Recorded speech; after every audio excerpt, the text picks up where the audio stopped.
Shalom. First and foremost, I want to give all praises, honor, and glory to Yahweh, Bahasham, Yahweh Shai, Bahasham, Raka Akwadash. Double honors to the elders and the apostles of Great Millstone, and peace and blessings to the elect. And today we're going to go into the book of Luke, the 21st chapter. And he looked up and saw the rich men casting their gifts into the treasury. And he saw also a certain widow or poor widow casting in thither 2 mites. And he said, Of a truth I say unto you, that this poor woman hath cast in more than they all. For all these have of their abundance cast into the offering of God. But she of her penury, meaning the little that she has, hath cast in all the living that she had. And as some spoke of the temple, how it was adorned with goodly stones and gifts, he said, As for these things which ye behold, the days will come in the which there shall not be left one stone upon another that shall not be thrown down. And that did happen, right? As when the Romans came in there and they broke it down, they destroyed the temple. All right, the aftermath of 70 AD, they destroyed the temple. And they asked him, saying, Master, but when shall these things be? And what sign will there be when these things shall come to pass? And he said, Take heed that ye be not deceived, for many shall come in my name, saying, I am anointed, and the time draweth near.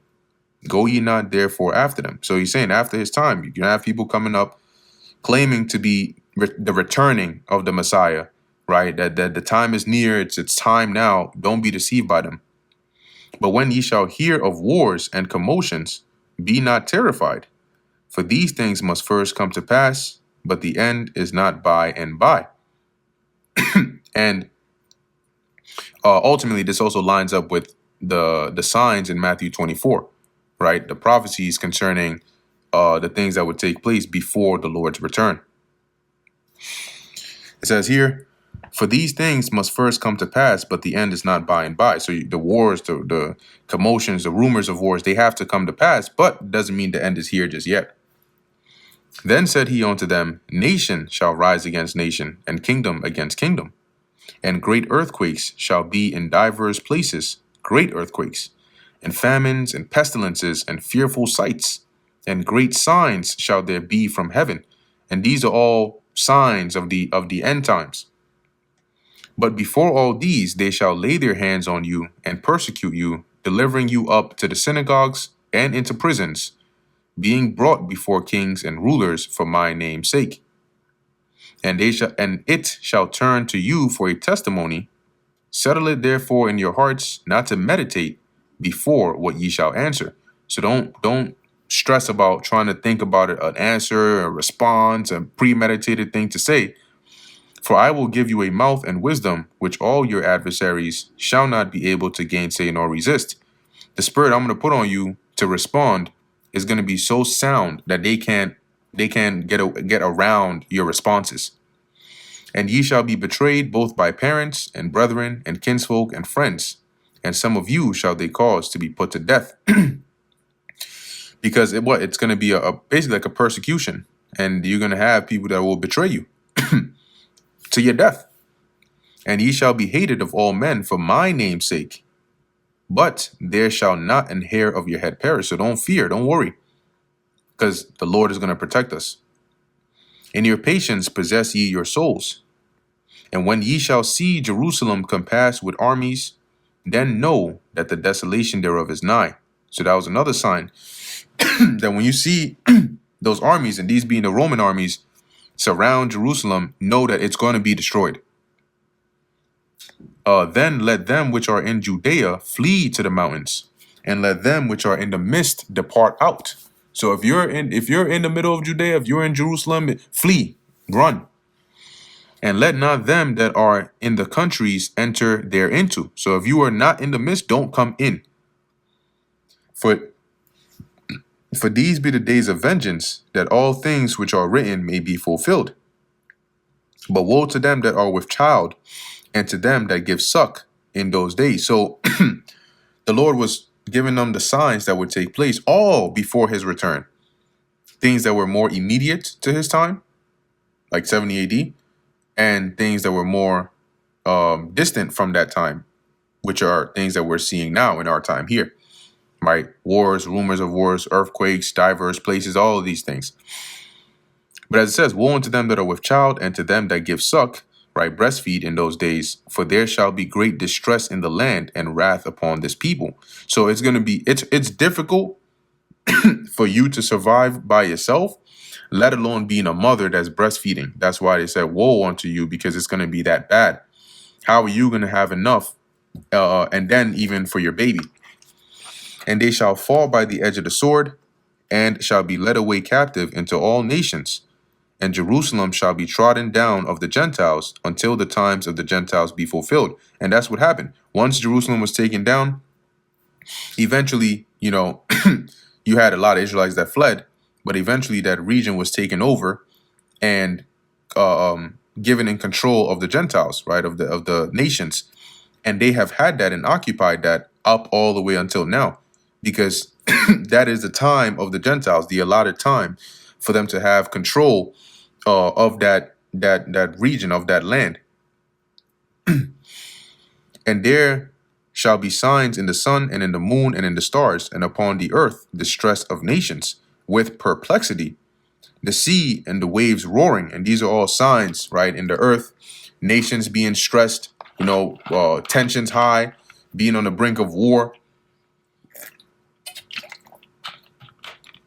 men's hearts failing them for fear and for looking after those things which are coming on the earth. So by seeing the signs in the heavens, the things happening on the earth, the bizarre things, the violence, it's going to get so bad, people are going to be dying for fear.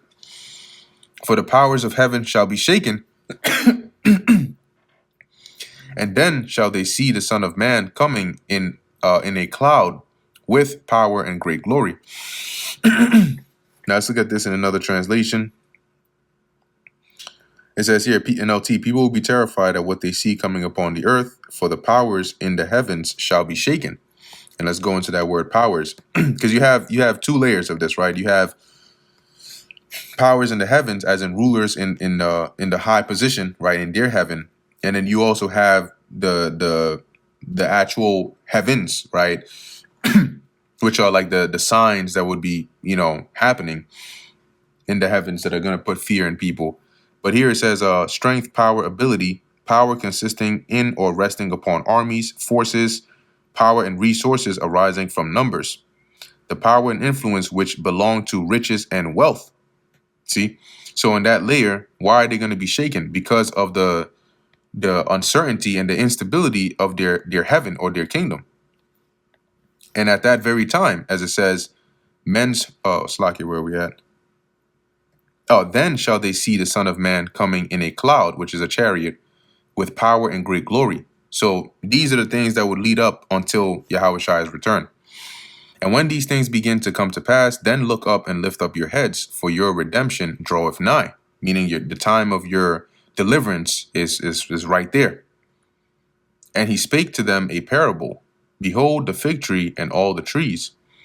When they now shoot forth, ye see and know of your own selves that summer is nigh, or is now nigh at hand.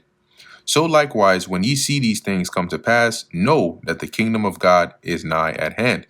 So just like you would see those signs and you can tell what's coming, when you see these signs I describe to you, know that it means the kingdom is near.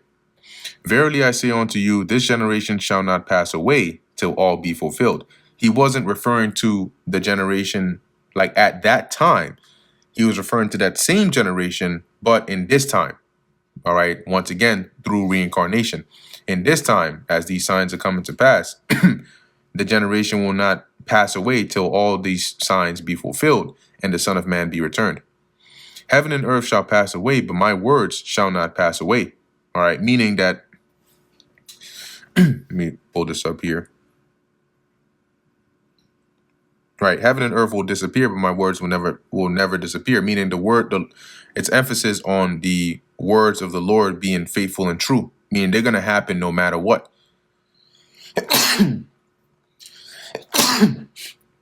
But also on another layer, the actual heaven and earth, which represents the dominion of Esau, right, which would be the last dominion on the earth, will pass away. Okay, but the things that are written and set to happen are going to come to pass. And take heed to yourselves, lest at any time your hearts be overcharged with surfeiting and drunkenness and cares of this life, so that they come upon you unawares. This life is the life that you live on the earth, right? The things that you deal with, the your job, woman, all of those things of the world.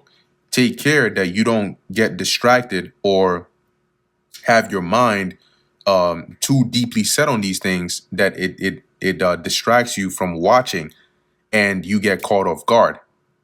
Okay, when this comes to pass, because you're not keeping an eye on these signs.